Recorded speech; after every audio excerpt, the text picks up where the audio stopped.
Prince Harry and Meghan Markle already plotting to break these so-called new Megxit rules.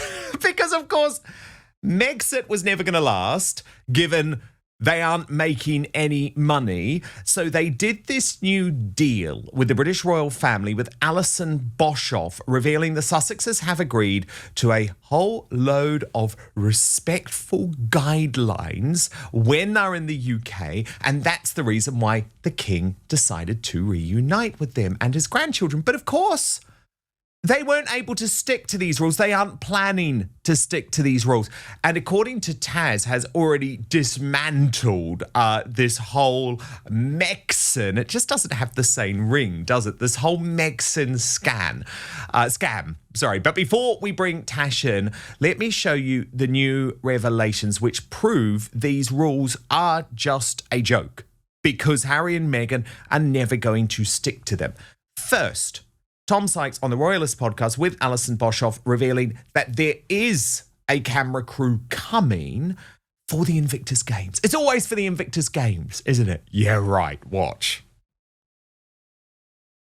The important thing about the photo is it won't be taken by Harry or Meghan or by their side. I agree with you. I think there could be a photo, but it will be Charles. So, Harry's been told, no merching, no shenanigans.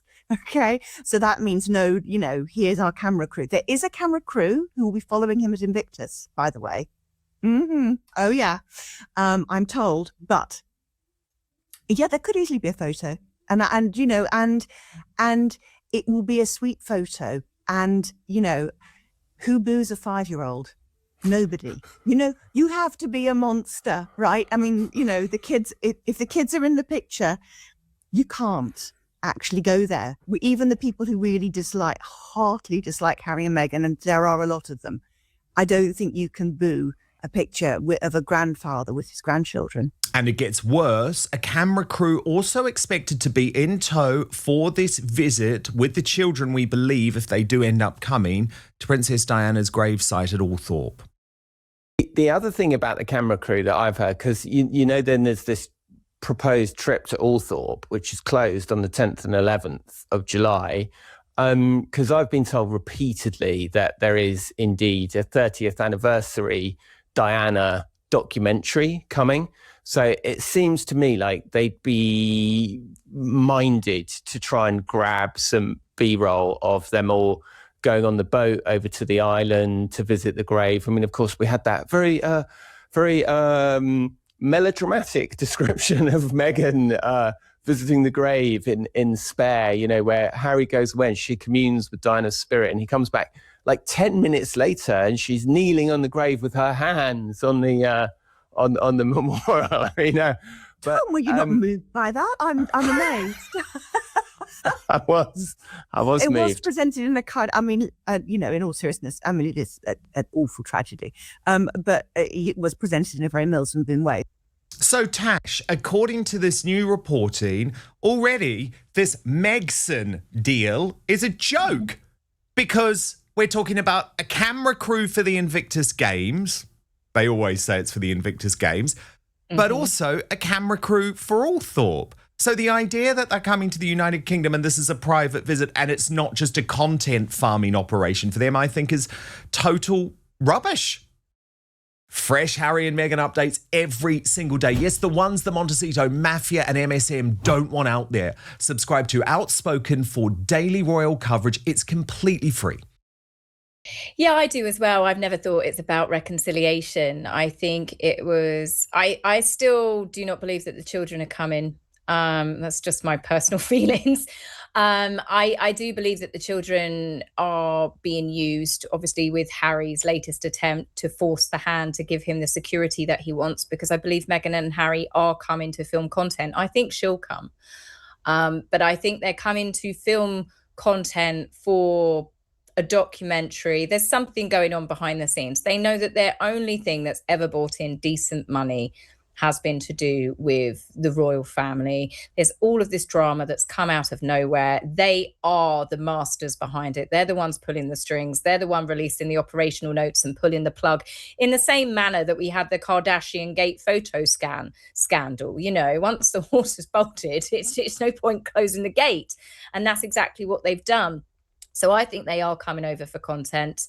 And again, another reason why I think the king needs to steer very well clear of these two. But all thought that was the only thing I genuinely thought, if the kids would come in, because I can see Meghan and Harry seeing the worth of the children, the backs of their heads at least, at Diana's gravesite. You know, we saw Archie when he was a baby in Netflix footage stroking a photograph of Diana on the wall. And we know that Meghan is obsessed with trying to pretend that she is Diana's reincarnation, and Harry seems to like it for whatever Freudian reason. But yeah, I can't see the children truthfully come in. I think that has just been another attention grab. But as for them with the film crews, of course they were coming over here for something self-serving. They could have been on a plane, on a helicopter, and met with the king many, many times. Or maybe not Meghan. Maybe the king genuinely doesn't want to see Meghan, but Harry could have done. He could have easily come into this country. If Harry can arrive in China and no one knows, if Harry can get all the way to Ukraine and no one knew, if Meghan can get to Paris, no one knew, then he could have easily come into this country. There are countless trips that those two have done between them to different countries, even different states in America, where people have not seen them because they use the private VIP entrance and exits at the airport. These two are capable of coming over here in privacy if they want to, but they don't. And this has just been blown up rather big. I don't think even anybody, I haven't seen a single newspaper actually talk about the reason why Harry was originally meant to be coming, and that was for the 1 year ago Invictus event. I'd be interested to know what these Invictus people think about it right now, because they have completely overshadowed anything to do with the Invictus Games yet again.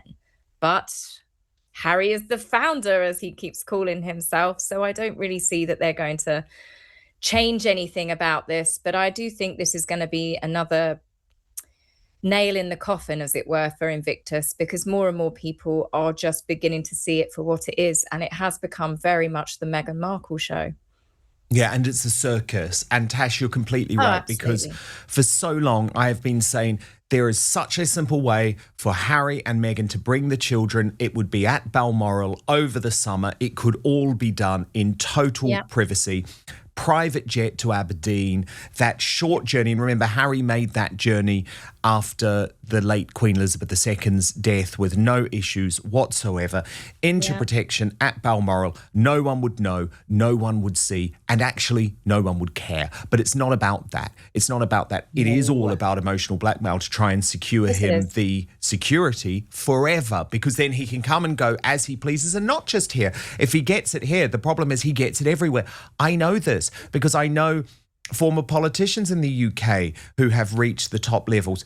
And if they travel overseas, Tash, their security detail goes with them. So people have to realise and wake up to what Harry is actually trying to achieve. It's not about him being protected when he's in the United Kingdom. He wants us, you, me, Tash, as British taxpayers, to pay for his security if he is in Nigeria, if he is in Colombia, if he does join Meghan Markle in Chicago. That is a massive security bill that he cannot afford because the commercial deals have all run out. And that's what this is about. And it annoys me that people have not woken up to that. He knows he's safe in the UK, but he has to pretend he's not safe in the UK so that he gets UK police security forever. And that means wherever he is in the world. But look, I do want to go through this Alison Boshoff reporting with you, Tash, about Meghan, because it is interesting what they apparently agreed to. So Boshoff reports, and remember, she is the reporter at the Mail who has been tasked with sort of presenting Harry and Meghan's side to the world. In short, what is the Sussexes' broader strategic aim? What do they want to achieve? Those questions can now largely be answered, and they reveal the seeds of a post-Megxit future, which, if it comes to fruition, could be of historic, personal and institutional significance for the royal family. For as a source close to Harry revealed to me, this visit is nothing less than step one in Operation Reconciliation. Well done with that, you blew it up. A carefully thought through plan to heal the wounds between Harry and his family. The prince is seemingly determined to ensure he and his wife delicately tiptoe through their visit here. He is frankly desperate not to ignite the embers of the bonfire of bad feeling that has rolled between him and the royals. Now, what's so funny about this, of course, is that all of this briefing was completely blown up by Harry, who cannot help himself. He's even hoping, Boshoff reports, to have Meghan and Archie meet brother William, plus Kate and their children. So, Tash, let's pause there. Is there any chance that William and Catherine would allow that to happen? Absolutely none. There is no way that they're going to allow themselves to be used as a pawn in this. I mean, Catherine, I was funnily enough thinking about Catherine earlier today, and it was just Meghan and Harry both lied about her. And to be that person where you've had other people be cruel and unkind to you, that have bullied you, that have made you cry, and then for them to have publicly told everybody you are the horrible person after everything Catherine had gone through, the public rings of fire that she's had to go through her entire life, where everybody's chomping at the bit for her to, put a foot out of place. They completely lied about Catherine. And then she's had to watch them say that she was the bad person. I can't imagine Catherine would forgive that. I can't imagine who are these people that want Catherine to forgive that awful sense of betrayal. I mean, Meghan was someone that was briefly in the family. You can forget about her, be indifferent to her. But Harry, who she had known since he was a teenager, Harry, who she was close to, there's no way that she would want him anywhere near her. But more importantly now, her eldest son, who is at the age where he is now taking on royal engagements. They want to keep George away from this toxic mess. And William, he's never going to forgive the younger brother that sat there on TV and implied that Prince William doesn't love his wife. He only married his wife because she was a Stepford. Yeah, and that he's trapped in the royal family. Harry told people that he was concerned for Catherine and William's children. I'd imagine that dog bowls are the least of his worries if William gets anywhere near him these days. I just know. I cannot believe that William and Catherine will go anywhere near them, because if they go near them, it then brings them a closer step to their children, into a proximity to Princess George and Princess Charlotte. And I do not think that they will want them to have anything to do with them whatsoever. They will protect them.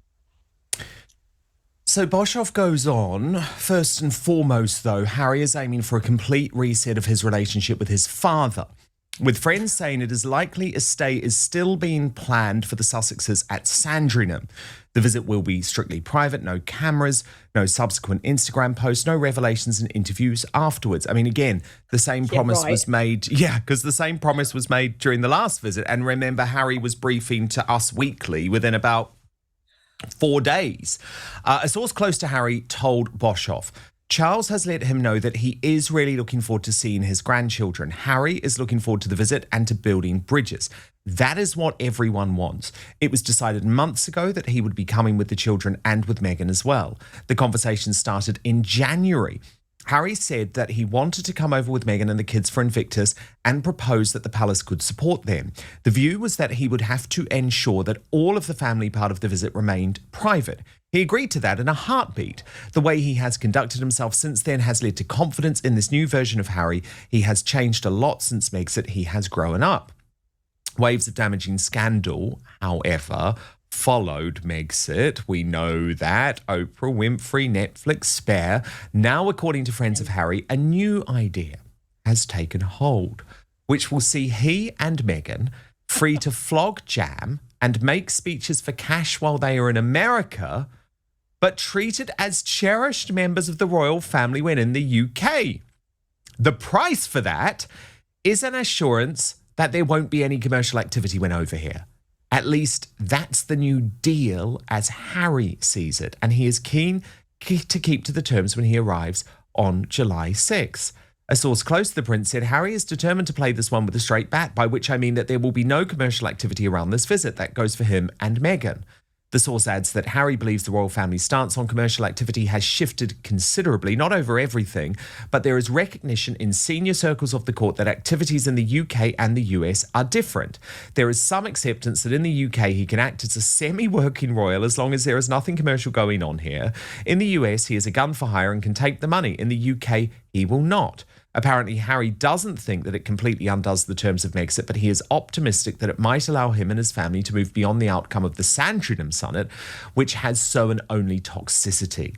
His supporters argue there is precedent for the UK-US divide and that royals have always been allowed to make money in the US.